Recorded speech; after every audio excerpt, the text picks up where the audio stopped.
Olá, o meu nome é Paulo Cogos e ontem foi dia 8 de março. Por isso, gostaria de desejar aos meus telespectadores um feliz dia de São João de Deus, um dos grandes santos da igreja, padroeiro dos hospitais e dos doentes, e que durante a sua vida santa de oração e penitência ajudou a curar muitos doentes mentais. E em homenagem a São João de Deus, eu dedico esse vídeo a combater uma das piores doenças mentais que acometem o nosso tempo, que é o feminismo. Ontem as feministas não se lembraram do dia de São João de Deus. Elas comemoraram uma armadilha promovida por engenheiros sociais, conhecida como Dia Internacional das Mulheres.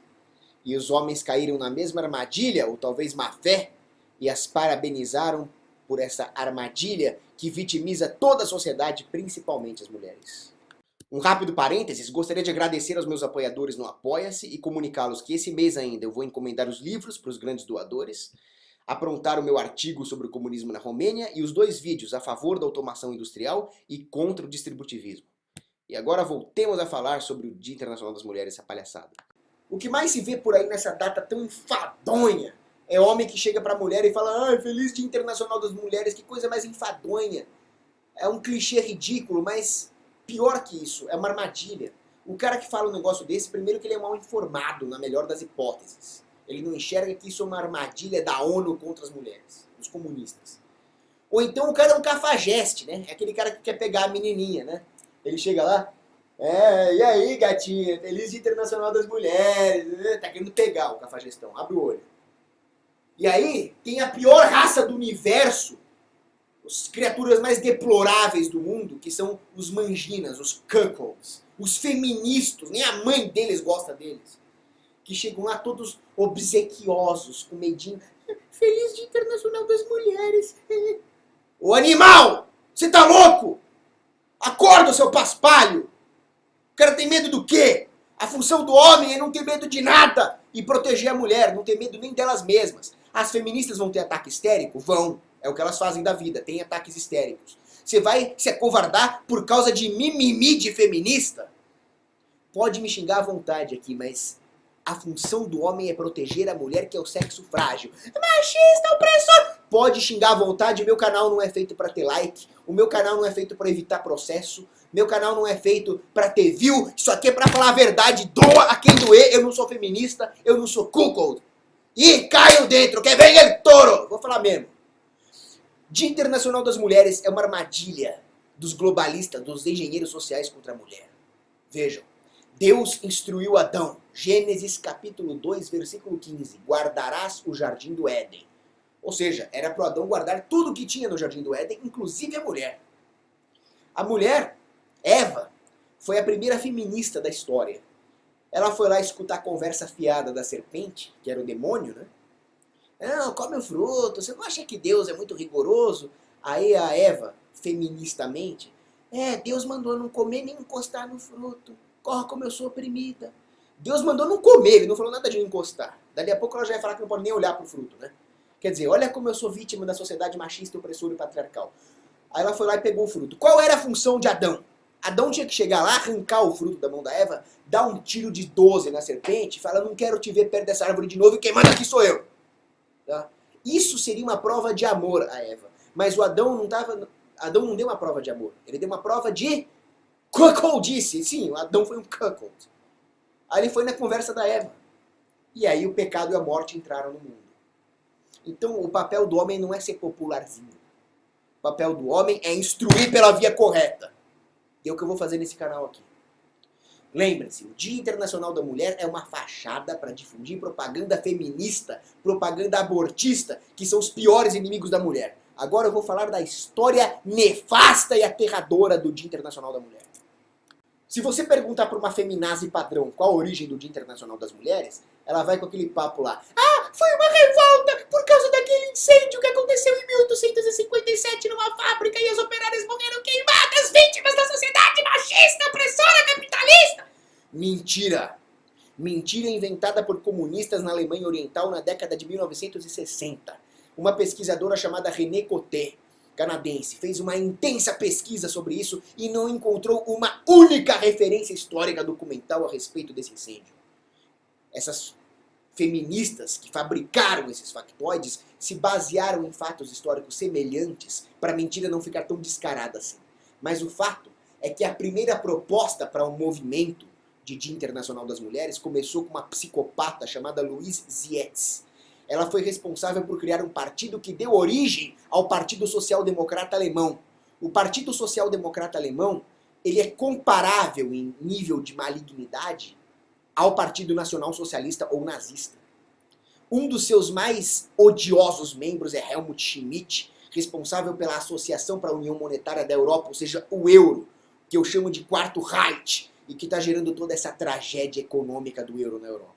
Então, vejam como existe uma correlação direta entre socialismo fabiano e feminismo. Quem levou a cabo essa ideia de Dia Internacional das Mulheres foi uma outra psicopata chamada Clara Zetkin, também alemã, membro do Partido Comunista. A colaboradora dessa tal de Zetkin é mais famosinha, é uma psicopata feminista chamada Alexandra Kollontai. Muita gente aí deve conhecê-la.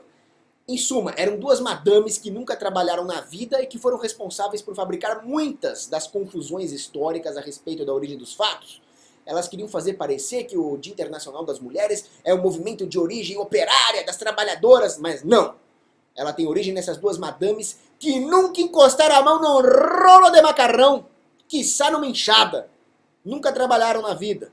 Elas queriam que o Dia Internacional das Mulheres fosse comemorado no dia 19 de março, em homenagem à Revolução de 1848 na Alemanha, que começou nesse dia, e que tinha como uma das suas principais bandeiras o pan-germanismo, ou seja, um Estado socialista gigantesco. Vejam mais uma vez a correlação entre feminismo e socialismo. Além disso, elas eram sufragetes, defendiam o sufrágio feminismo, que é uma ideia absurda, vou explicar por quê. Para começar, votar não é um direito. Votar é crime. O voto democrático pode ser definido como o controle da propriedade privada por uma massa de não proprietários. E diga-se de passagem, uma massa manipulada por engenheiros sociais. É a pior forma de comunismo possível e imaginável. Então eu sou contra a mulher votar? Sim, mas eu também sou contra o homem votar. Porém, o voto feminino é extremamente tóxico. Isso porque o homem e a mulher possuem naturezas distintas, ontologias distintas. O homem tende a preferir os perigos da liberdade, os mares tempestuosos da autonomia, enquanto a mulher procura um ponto de referência, uma segurança, uma estabilidade. Você vê que o homem se recusa a perguntar o caminho e quer testar as suas habilidades navegacionais do trânsito, enquanto a mulher quer logo colocar no Waze. Isso no âmbito familiar é muito útil. O homem precisa ser ousado para caçar, enquanto a mulher precisa ter uma família estável e segura. Essa divisão de trabalho é saudável, tem a ver com biologia evolutiva, mas na política isso pode ser extremamente tóxico. O Estado vende uma ilusão de segurança, é completamente ilusório, claro. O Estado se coloca como um referencial moral, tomando o lugar de Deus, principalmente o Estado democrático, com seu laicismo pós-revolucionário francês. Dada a natureza maligna do Estado, ele sempre se coloca, falsamente, diante do homem, como uma referência moral e material. O mal convence pelo bem. E o homem cai nessa armadilha há mais de 7.000 anos, por isso que o Estado existe. O Estado democrático é ainda pior, ele vende a ilusão de representação e vontade. Ele faz parecer que é da vontade do homem esse arcabouço de escravismo que nós vivemos. O homem, portanto, não é imune, mas na mulher esses efeitos são potencializados, porque a mulher é mais emocional do que o homem. Isso não é, de forma alguma, um traço de inferioridade da mulher. Pelo contrário, muitas vezes as emoções podem nos salvar da própria limitação da nossa razão. Se houver uma hierarquia, as emoções ordenadas são superiores à razão, estando abaixo apenas da fé, que é para todos. Mas as emoções desordenadas são perigosas e devem ser controladas e dominadas pela razão. Mas no campo da política, o demônio estatal trabalha principalmente com o desordenamento das emoções e com a sublimação da razão. Por isso as mulheres são extremamente vulneráveis à propaganda estatal e política. Por isso que desde que elas começaram a votar, a sociedade caminhou de maneira quase que desenfreada em direção à esquerda. Se só os homens votassem, nós também caminharíamos para a esquerda, porque a democracia tende, pela sua natureza nefasta, à esquerda. Mas as mulheres potencializam isso. Eu quero deixar claro aqui que a culpa não é da mulher. A culpa é da maneira como o sistema é desenhado. Ele é projetado para acumular poder. E o Estado trabalha isso vendendo, falsamente, a ideia de estabilidade. as mulheres têm uma tendência a buscar emocionalmente a estabilidade. Mas vejam que a estabilidade do Estado é falsa. Ela não é a estabilidade da segurança, mas aquela resultante da morte de tudo que é humano, de uma homogeneização pasteurizada onde todas as interações estão controladas pelo sistema. Essa estabilidade não é de forma alguma desejável. E é claro que nenhuma mulher decente deseja isso, mas a busca emocional da estabilidade por elas acaba gerando isso. Agora, quando as mulheres não estão inseridas nesse sistema maligno, mas quando elas estão fora da política, elas, pelo contrário, podem ser superiores ao homem e salvar a sociedade desse destino. Quando libertas das contradições e da ilogicidade do jogo de incentivos políticos, a mulher salva o homem. Quando ela está protegida contra a autodestruição do processo político que acomete aquele que vota, aquele que participa da política, a mulher é capaz de elevar a humanidade inteira. Ela chega a ser superior ao homem. Você imagina lá o sujeito indo votar, pensando que sacanagem que ele vai fazer na eleição para ter um ganho de curto prazo através de lobby. E a democracia é justamente isso. É uma guerra de todos contra todos, onde cada um é levado a pensar a curto prazo, ganhos pessoais, egoísmo crasso, gerando essa tragédia dos comuns societal. Mas aí quando esse cara chega em casa, ele vê a mulher dele o recebendo com todo o amor, cuidando das crianças, aquela criatura mais sublime do que ele, externa a todo esse jogo de maldades, ele para pensar a longo prazo. Ele vê que nem só de pão vive o homem. Que há mais nessa terra que vale a pena do que esse leilão antecipado de bens roubados, como Mencken definiu a eleição democrática. Em seguida, esse homem vai usar a razão para ver que a democracia, no final das contas, prejudicará a sua unidade familiar. Ele vai querer defender a mulher que deposita uma confiança nele e não no Estado, já que ela está fora do sistema de voto democrático. E ele vai querer honrar isso, tornando a sua família uma unidade soberana. E usando a razão, ele vai ver que a democracia é a antítese da soberania da família. Em suma, as virtudes femininas poderiam salvar a humanidade contra esse sistema político maldito que foi criado por homens. Mas infelizmente elas não deram valor às próprias virtudes e se deixaram arrebanhar pelo sistema, tornando as coisas ainda piores.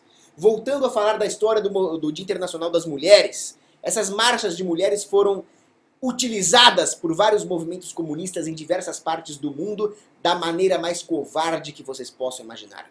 Era uma estratégia experimental que colocava as mulheres na linha de frente dos movimentos revolucionários para fazer com que elas apanhassem no lugar dos homens.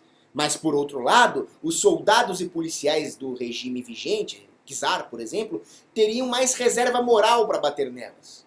Então elas foram usadas como bucha de canhão literalmente, e ainda por cima partindo de uma premissa que refuta o feminismo hoje. As feministas falam que o homem é inimigo da mulher, que o homem oprime a mulher, que o homem é privilegiado, mas elas partiram na época da correta premissa de que o homem tem um freio moral para bater em mulher. E os soldados realmente ficavam acanhados de bater em mulher. É verdade, olha a contradição do feminismo aqui.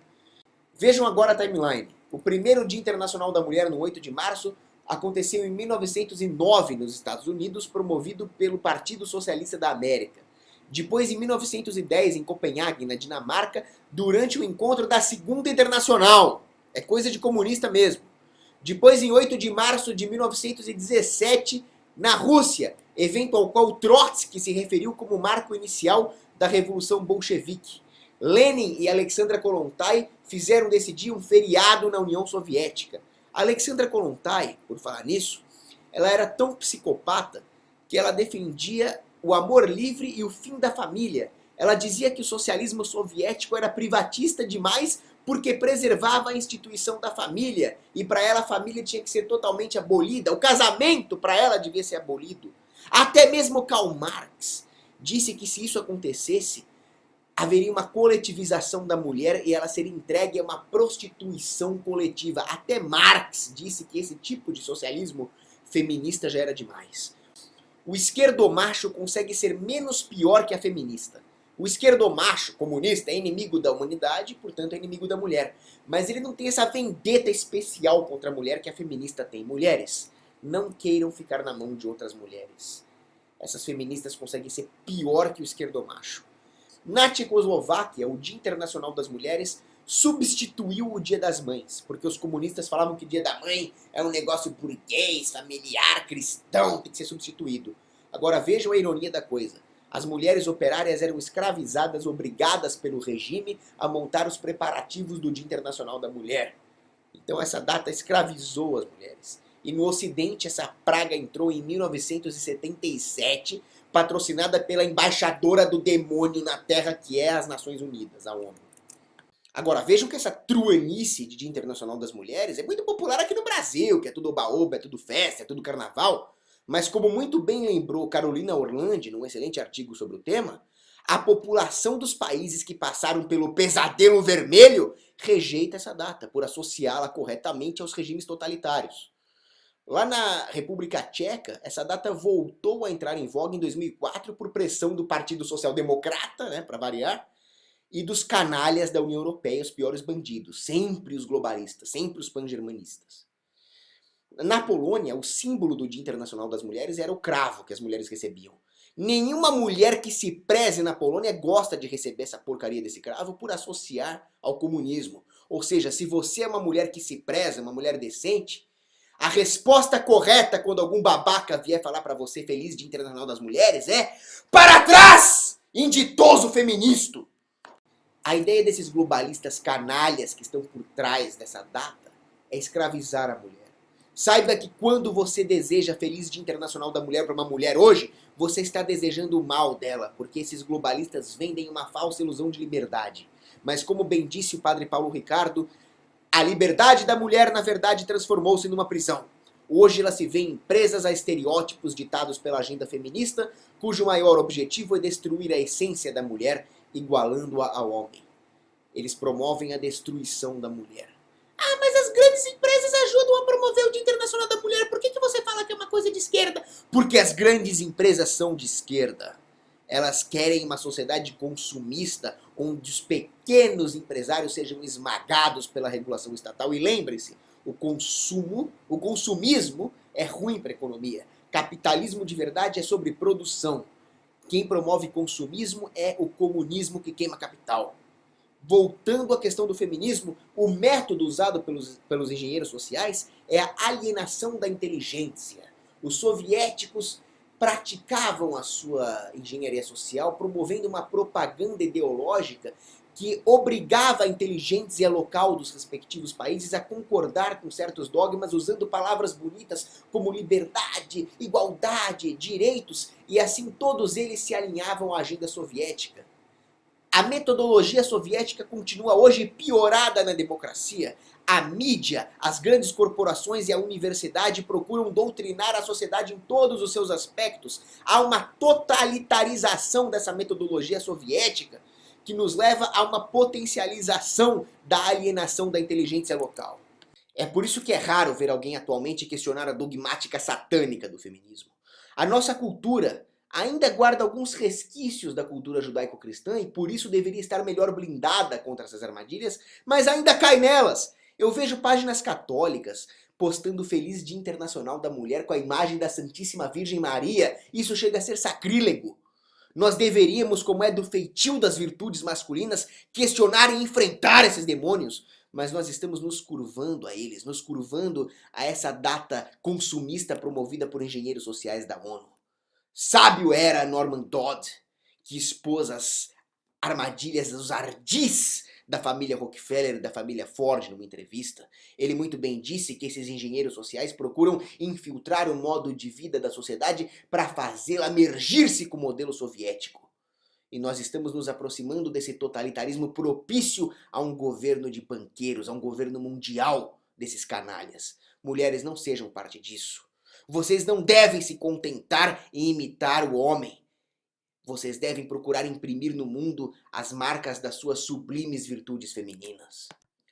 Dizia o Papa Santo João Paulo II em Evangelium Vitae que a mulher deve resistir às tentações demoníacas de tentar imitar o modelo masculino, como querem as feministas, na sua vil tentativa de apagar as saudáveis diferenças entre os sexos. Não é gênero, não, é sexo. As mulheres devem procurar imitar a Virgem Maria, a mais perfeita criatura que existe. Depois falam que a igreja é machista, né? A mais perfeita criatura que existe, segundo a doutrina católica, é Maria, uma mulher. Bem que as feministas tentam destruir essa ideia. Elizabeth Cady Stanton foi uma feminista psicopata, como todas as feministas, que tentou destruir a fé. Falou mal do Antigo Testamento, falou mal do Novo Testamento e tentou criar uma seita demoníaca onde ela inclusive atacava o modelo mariano. Ela criticava a Virgem Maria. Como é que pode um negócio desses?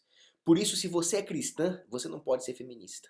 O feminismo é a idolatria de Jezebel, mulher de Acabe, que desviava dinheiro para falsos profetas, como as feministas que acabam alimentando esses canalhas da ONU globalistas, que sacrificava crianças como as abortistas fazem. Mas nós devemos ler o que está escrito em 1 Timóteo, capítulo 2, versículo 15. A mulher ainda poderá se salvar se ela cumprir os seus deveres de mãe. E não é apenas dar à luz biologicamente, mas ser mãe espiritual para sua comunidade. Aliás, em oposição ao feminismo e ao Islã também, que são os piores inimigos da mulher, a cristandade é a melhor amiga da mulher. Diferente do Alcorão, que manda bater na mulher por qualquer coisa, a Bíblia prega o amor e a dignidade. São Paulo, em carta aos Efésios, escreve que o homem deve amar a mulher como Cristo amou a igreja e se entregou por ela. Vejam também a parábola de Marta e Maria, onde Maria é exaltada por ter escolhido beber das palavras sábias de nosso Senhor Jesus Cristo, enquanto Marta se dedicou a fazeres puramente domésticos. O sociólogo Alvin Schmidt faz um bom contraste entre a maneira como a mulher era inferiorizada no mundo greco-romano, que via a mulher como inferior ao homem, até como uma coisa ruim, e a maneira respeitosa e digna como nosso Senhor Jesus Cristo tratou a samaritana em João capítulo 4. E esta maneira digna e honrosa com a qual a mulher é tratada na Bíblia influenciou toda a sociedade após o advento da cristandade. Justiniano revogou a pater potesta, que dava poderes absolutos do homem sobre a mulher. A cristandade acabou com costumes horríveis como queimar a viúva, alfabetizou as mulheres, deu a ela plenos direitos de herança e de propriedade e também de guarda das crianças. Vejam quantas santas mulheres, vejam a proporção grande até de doutoras da igreja, e vejam o Salve Regina, uma exaltação à mulher, totalmente diferente do mundo greco-romano. Vejam, por exemplo, Maria Agnese, matemática falecida em 1799, que foi a primeira professora universitária de matemática mulher apontada pelo Papa Bento XIV. Vejam Trótula de Salerno, no século XI, e Doroteia Bucca, mais tarde, que chefiaram cadeiras de medicina na Universidade de Bolonha, que era uma universidade católica. E vejam a Idade Média, que foi uma época de ouro para a mulher. A despeito das mentiras sobre a Idade Média que se conta nas escolas tomadas pelo MEC, a Idade Média foi o auge da humanidade. Peguem o livro As Mulheres nos Tempos das Catedrais, da historiadora Regine Pernaud, é brilhante. Essa historiadora nos mostra como as mulheres tinham pleno direito, na Idade Média, à instrução, a administrar e herdar as suas propriedades. E na Renascença, por outro lado, houve uma volta ao obscurantismo do Império Romano. Já o historiador Ian Mortimer nos mostra que as mulheres viúvas, na Idade Média, muitas vezes, herdavam os negócios do marido e se tornavam grandes negociantes e empresárias. Mas e a prima nocte que o rei podia ir lá estuprar a mulher do cara? E o cinto de castidade? A Idade Média era do mal. Isso é mentira de iluminista para difamar a Santa Igreja Católica. Não existia esse negócio de prima nocte na Idade Média e o cinto de castidade surgiu no século XIX, o século iluminado pelos iluministas. Conclusão, mais uma vez citando o grande Papa João Paulo II, a humanidade se manifesta em igual grau no homem e na mulher. Ambos são criados à imagem e semelhança de Deus. Mas homem e mulher são distintos. A mulher inclusive foi criada depois do homem. Por um lado, isso pode significar uma submissão àquele que foi criado primeiro. Por outro, a mulher está mais próxima do sétimo dia, o dia no qual Deus contemplou a sua criação. Ou seja, poderíamos até dizer que a mulher está mais próxima de Deus. Ela está mais próxima do dia do Senhor. O teólogo Hans Urs von Balthasar diz que mulher é aquela que responde. E diante da glória de Deus, nosso Criador, a humanidade deve dar uma resposta. Ou seja, a resposta é a mulher. Como foi Virgem Maria, a criatura mais próxima de Deus. Mas vejam que Maria submeteu-se às decisões de José naquilo que era de sua alçada, como por exemplo fugir de Herodes, fugir para o Egito e assim por diante. Esse é o modelo que as feministas querem combater. E com isso elas matam todas as virtudes femininas, que são até mais elevadas que a do homem. Não deixem que a feminilidade tóxica tome conta Assim como nós não podemos deixar que a masculinidade tóxica tome conta. E masculinidade tóxica não é o cara que vai pra batalha e enfrenta os mouros. Isso é o dever do homem. Não faz mais que obrigação, inclusive. Masculinidade tóxica era aquilo que acontecia no século de Péricles, como dizia Ortega y Gasset. Aqueles caras gregos lá que desprezavam as mulheres. Isso é masculinidade tóxica. E a feminilidade tóxica, por sua vez, é o que essas feministas fazem ao desprezar o homem e, por conseguinte, desprezar a mulher também. Afinal, Deus nos criou para uma comunhão na diversidade. É preciso que as virtudes do homem e da mulher se complementem para que nós sejamos humanos plenos. Não aceitem a cisânia feminista, que quer dividir os sexos para conquistar a humanidade. Um abraço.